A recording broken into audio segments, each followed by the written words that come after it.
Thank you for joining us for the 7th season of Inside the Dancer Studio, where we bring listeners like you closer to the creative process. Celebrating a decade of rigorous play and positive failure, NCCAkron is an incubator and hub for dance research and development and serves as a connector, a catalyst, and a cultural matchmaker. Inside the Dancer's Studio is recorded as an ongoing documentation practice with NCCAkron visiting artists. In this episode, NCCAkron's Executive Artistic Director, Christy Bolingbroke, enters the studio with New York City-based Israeli-born dance artist, Netta Yerushalmy. Her research-driven work spans genres and disciplines and aims to challenge how meaning is attributed and constructed. I'm really excited to speak with my guest today for Inside the Dancer Studio. Today's guest, Netta Yerushalmy, actually was the very first artist that NCCAkron did a technical residency with. This was for their work, Paramodernities, almost a 4.5-hour opus, if you will, examining modernism in dance, reframing, reclaiming, reintroducing, and making us even question what dance and dance history could be and what we carry forward from that. Let me start first with where I like to begin with all of our choreographers. What is choreography in your terms? I'm relatively often tempted to reduce it to just movement of matter in time. Matter exists in space, so I don't even have to say space and time. But it's, I think, the intentional movement of things. I always think about this gorgeous choreographic work that I saw in Germany where they were, they were bodies organizing sand, the movement of certain amounts of sand. And it just got me back to those basics, where it's like if there's the minute the relationship between where things are and how things are and when things are is intentional and legible, it draws me in and I get into a conversation with myself through my choreographic brain. And that will happen in a painting or a piece of other kinds of visual art, sculpture. Even though they're not moving, I'll move around them and so there'll be something. But yeah, that's kind of how I think about stuff. You've reminded me that Paramodernities was not the first thing we worked on together. I was lucky to welcome you and David to Akron for NCCAkron's open house, the very first public-facing activity that we did. And I remember you performed your reorganization of Afternoon of the Faun. And it was a board member. The Rite of Spring. Yes.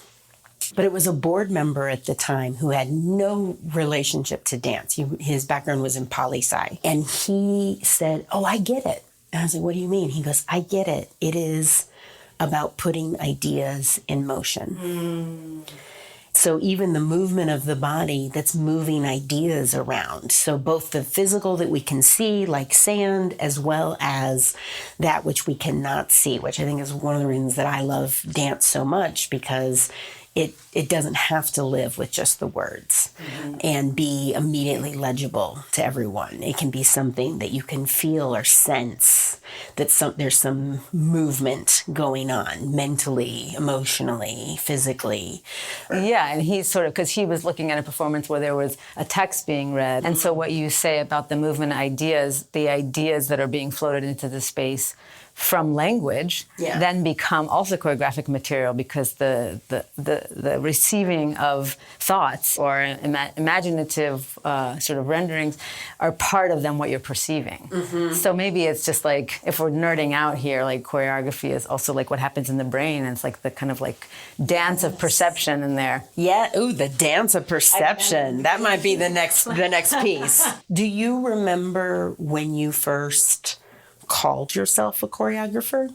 I do, because I grew up in Israel, which is a country, the name of which is difficult to mention these days. Seriously, my body hurts when I say that I'm from there, but also I am from there and I want to be from there, but I don't want to be from there. I was fortunate to grow up in a dance context that was very enlightened in the sense that from a very young age, we were encouraged and supported and nourished as makers. And so from really a young age, I'm going to say like high school, before high school, we were choreographing and we would go and perform these things. And that in some way being in tension in the field, because the field has this kind of like rote rhythm where it's like, first you learn, then you're somebody else's dancer, and then you're a choreographer. And that had never made sense to me. It was always a kind of simultaneous journey. You reminded me of another activity that we had done a dancing lab looking at dance as cultural diplomat. And we went all over the map. We had both North American-born dancers who had worked or still worked and lived in Israel, and we had Israeli dancers who now lived in North America, and some that had gotten Gaga certified and now teach here all the time. And by the end of the week, we had this small aha moment, which was, according to those in the room, in Israel, they found very few studios that had mirrors. And in the US, it's all mirrors. It's mirrors at the gym, right? It's mirrors in Pilates. And so it really came back to this relationship to the body that we realized, like, oh, culturally, you have a country that there's something so innate in that it would be available to you from a young age that, of course, you move. And then we have a very different relationship to the body in the U.S. that we only move not because of how we feel or think on the inside, but because how we want to look. Let me also inquire, though, what do you look for in building together a cast or a collaborative team? There's something that you can't name about the kind of intelligence, the kind of aesthetics, the kind of presence. That for sure is like falling in love where you're like, I don't know, I just like you. In later years, including the work that you mentioned, Paramodernities, and works of mine in past about 10 years have been a little bit more conceptual. And so if I go into a work with a conceptual matrix, then I'll cast. I need to find people who sort of answer. Because if I'm nerding out about the dance field, both in Paramodernities and in my subsequent work, movement, I'm psychoanalyzing on some level the field. And sort of then it's like, okay, what bodies do what material? What are we used to looking at? Who do we ascribe? Like, who looks like they can own something? So these casting considerations were specific to those works. But like, in the work I'm working on here in this residency, this was also a kind of a result of not a conceptual thing per se, but all these collaborators were non-dancing collaborators, part of the creation of movement. You like a person and you like their creative, intuitive spark, so it kind of it starts something in my mind usually. That then says, I want to know more about this person, or I want to make something with this person. If we're just talking about casting dancers for a dance, that feels more like falling in love. Before we talk about your latest work, I want to stay on Paramodernities for a second. And I love this description that you psychoanalyze the field, because it very much felt like that. And so I'm curious, having gone deep into so many choreographers of the 20th century and through the Paramodernities creation and touring process, what are you still carrying forward? What did you carry forward into movement, or that is in your body as a choreographer and a mover? Right after Paramodernities, I felt like I needed to make movement, so that in other words, I had to say, oh, there's the canon of the big moderns in the West, and we narrowed it down to 6 figures, as you're describing. And then in movement, I was like, let's just look for anything that feels like it's codified or choreographed or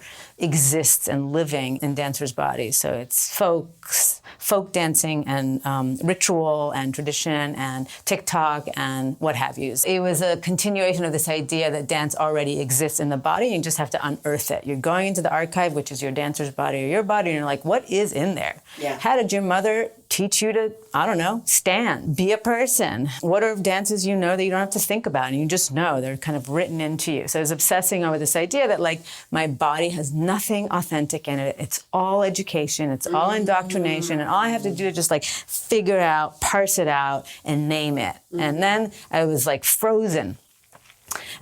every time I moved, I was like, oh, that's that. Oh, that's that. Oh, that's that. So then when I started kind of this project, which is not a very dancey project, but my role inside of it was sort of like, well, what if I don't deal with movement invention, because every move I invent feels familiar, and I'm not trying to like, what if I just indulge in whatever my body wants to do, and I take intellectual overanalyzing out of the picture and just go. And I think that when you're hell-bent on this like hyper-analytical intellect, I'm going to like figure it out, I'm going to make some kind of score, and it's going to be really inorganic, but it's going to reveal some things about dance, than to just dance to the music and indulge and just flail and dance from sorrow and pleasure is, well, just a very stark difference, to say the least, but also kind of a pushback against some of the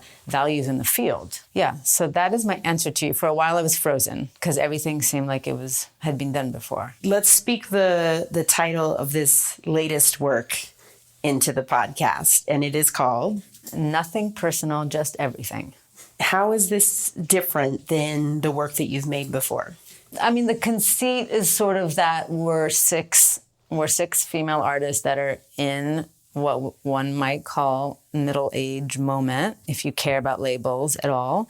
But more interestingly, we're all artists and in different disciplines, and each discipline and each artist has a completely different practice. And the idea is not like, let's come together and I will choreograph some kind of happening that I author, but no, let's come together but also stay apart, where we each make our own piece in our medium, and then we figure out how to coexist. And so nobody's in charge, not of the budget, nobody's in charge. We're all in charge of everything. And I mean, each person in charge of their medium and receives criticism and da-da-da, but it is interesting to navigate the sort of radical democracy / horizontal authorship. Like to think of the sound that Paula is making as material, of course, and the words that Catherine is reading, material, and my body moving, material, Tucha's lighting, material, then a bunch of objects that we're all manipulating, material, then moving image, material, and then there's other things that I'm not mentioning, and how to contend with that. So I'm curious how did you even come up with the title? Oh my God, Christy. Every decision takes 7 years to arrive at. It's like the most inefficient. I mean, it's amazing. So we called it Midlife Forever as a placeholder, and it just started to kind of rot. We were like, what is that? That title was generated randomly by some kind of something, and there was a list of like hundreds of linguistic formulations, and we somehow landed on that by narrowing down, because we disagree on so much. We end up agreeing on the thing that we can somehow all agree on. Right, but it's not this, it's not that, it's not this, and process of elimination. Totally, it's that. It's what's left over. Yeah, and I think that in the end, my original invitation was, yeah, you're all amazing, badass artists out in the world, but what if we started from a personal place? And what if it was, because if you think about your gender, if you think about your age, then you're thinking about, the invitation was to think from a personal place. Yeah. And most of us don't make work about our subject. We make work about like kind of larger things. And so it is a work that is very personal, which is just, it is what it is. And so that made sense, I think, to have that in the title. Let me go to your personal approach. Do you have any practices or hacks, things that you do when you're stuck? When there is a deadline, or you're saying, this is my opportunity to be in the studio today, and the juices just aren't flowing. But yeah, anything that you do to get out of a creative rut. I guess if you have a deadline, you just have a deadline, and then you just have to say, well, this is as far as we got. Like when I make work on students, which I do very often, that's a quick deadline, and I'm like, well, okay. But I just have to say yes to what is. But when I'm doing my own projects, I often allow like years. So if I'm in the studio and nothing's happening, I just have to be like, well, this is fertile ground. The nothing will be fertile ground for when there's something. Like something's happening under the surface. even if you feel like nothing's happening. I've had to learn to just be patient and just accept the things that feel like they're not productive, and to also examine what always feels like productive. I mean, I'm not good at this, but I hear my colleagues talking about like lying down on the floor of the studio and just, dozing, and they can think of it as productive, and I'm trying to do that too. Yeah. Like, what do we deem, Right. Sometimes it feels like it's been an amazing day in the studio because I'm dancing and my endorphins make me think that I've done something really like wowie, but it's just my momentary pleasure. It's not necessarily that interesting. Yeah, you're in the momentum of it a little bit. And what I think I also hear you describe is reminding us that so much of the creative process is not linear. Totally. I do have a thought that you made me realize that one like strategy could be like, well, if you're stuck, just like, turn the room upside down. Or if you think that you're stuck because you've thought for the longest time that this is how it should be, maybe it should be the exact opposite, So whether it's like changing the architecture somehow, like changing the facing completely, or changing where the dance is happening, if it's even happening on stage, or anything else that feels like you've learned settled that that's what it's going to be, then if you're stuck for a while, it's sort of signaling to you, and that's not what it should be. Yeah. You got to change conceptually, you have to change something. You talked a little bit about not pushing for invention. A lot of artists or organizations may let slip into their websites is the word innovation and virtuosity. So I'm curious how you might reject or reclaim those on your terms. I mean, virtuosity I can embrace because I feel like people are amazing, whether or not they're writing or whatever they're doing. If they're thoughtful and talented and good at what they're doing, and they're rigorous. I love that you went to that because I was curious how you would define virtuosity. Also, if you want to name the cast for this latest one too. Yeah, totally. Catherine Profeta is a dramaturg and a writer and former, founder of Elevator Repair Service theater company. I was a choreographer with them. Writes about dance extensively, is a dance dramaturg extensively and has written about dance. Paula Matthewson is a sound artist and composer and a prolific, amazing artist.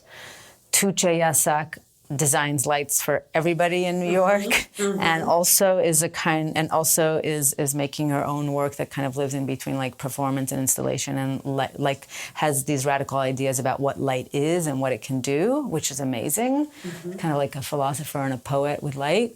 Ala Kovgan is a filmmaker, has made highly acclaimed films about dancers, like the 3D film about Merce Cunningham, and films about Noor Chupramira and many others. And Micah Ulfig is a graphic artist and collaborator with performance and installation and stuff, who actually lives in Berlin. And these people are all virtuosic in really different ways. But in terms of innovation, I'm kind of after something that feels like it's challenging me. I want to be slightly in unfamiliar territories, for me. Yeah. But I'm not going to claim that I'm innovating. I'm not interested in that. I have one last question for you. Okay. We do have a lot of dance faculty and academics who utilize the podcast in their classrooms. And so what is the best piece of advice that maybe you have received and still holds you centered, or that you might want to offer to them considering a creative life? To do the creative life because you have to. So much is sacrificed, and it's such a weird thing. Some of my students, they have aspirations to go on Broadway or some kind of commercial stuff, and that's great, and they'll probably make a living. Yeah. But those of us who are making experimental art, we're you have to really want to be doing this weird thing that you're doing to keep going. We need people like you to support us, and you know that. So I think the advice is to sort of know that you live in this sort of crazy capitalist kind of driven ocean, and to claim your space and to own the value system of investing your life in something that's mysterious, and the value of it is super slippery, and the meaning of it is slippery. And to say, okay, this is my job to do this, to embrace this, and to create waves in the ocean, and all these like subversive underneath and over and whatever ways, to embrace that. Inside the Dancers Studio Conversation Series is produced by NCCAkron and supported in part by Audio-Technica, a global audio manufacturer with U.S. headquarters in Northeast Ohio.